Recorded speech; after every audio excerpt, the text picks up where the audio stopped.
महाशिवरात्रि का मौका था। गांव के लोग रात से ही एक सिद्ध मंदिर में जाने की तैयारी करने लगे। लोग आपस में चर्चा कर ही रहे थे कि इस मौके पर भगवान शिव के दर्शन हो जाए तो रुके काम चल पड़ते हैं और बिगड़े काम सुधर जाते हैं।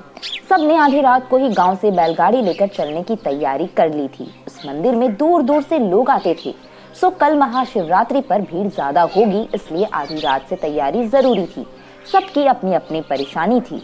सब भोले का दर्शन करके अपने दुख दूर करना चाहते थे। गांव से 10 बैलगाड़ियां जा रही थी। कालू लोहार भी भगवान शिव के दर्शन करने जाना चाहता था, लेकिन किसी बैलगाड़ी पर उसे जगह नहीं मिली। लेकिन उसने ठान लिया कि कुछ भी हो, भगवान शिव के दर्शन तो करने ही हैं। हालांकि उसकी कोई मन्नत नहीं थी, लेकिन वह भगवान के दर्शन से अपना जन्म सफल करना चाहता था। सो पैदल ही चल पड़ा। आधी रात से ही कालू चल रहा था। सुबह हो चली थी। रात में तो पता नहीं चला, लेकिन जैसे जैसे धूप तेज हो गई, उसकी भूख प्यास से थकान दुगनी बढ़ गई। ऊपर से रास्ता जैसे रबड़ का हो, जितना चलता ऐसा लगता दूरी और बढ़ गई हो। भूख प्यास से व्याकुल कालू के तलवे में छाले पड़ गए। पसीने से बेहाल हो गया। ऐसा लगता जैसे अभी गिर पड़ेगा। दोपहर में जब वो मंदिर पहुंचा तो देखा भीड़ इतनी कि रात तक दर्शन हो जाए तो बड़ी बात।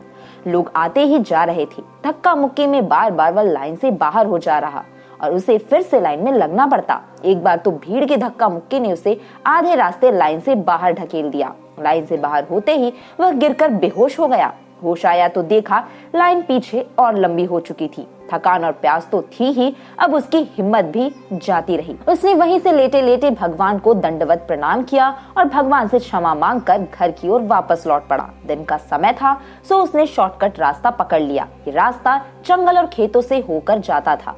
जंगल खत्म होने के बाद जहाँ से खेत शुरू होते थे, वहाँ झाड़ियों में एक पुराना शिव का मंदिर था, जहाँ कोई नहीं जाता था। शांति देखकर वह मंदिर के फर्श पर लेट गया। थकान और प्यास से उसे तुरंत नींद आ गई।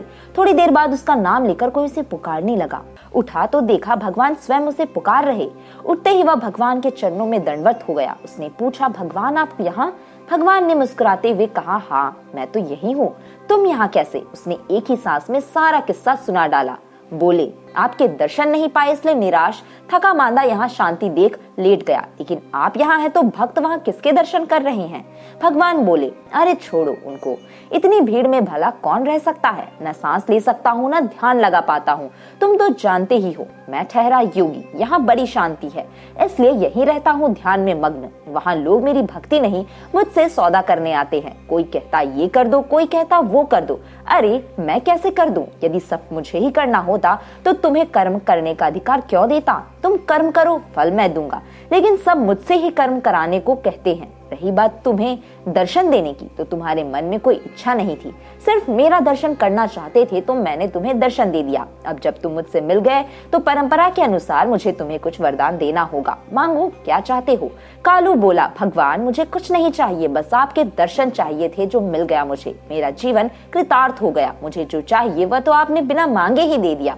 तभी अचानक उसकी नींद खुल गई। देखा तो मंदिर में कहीं कोई नहीं था, बस एक पुराना टूटा फूटा शिवलिंग था। लेकिन उसकी थकान दूर हो चुकी थी, उसके पैरों के घाव भर गए थे। वह अपने तन में एकदम ताजगी महसूस कर रहा था।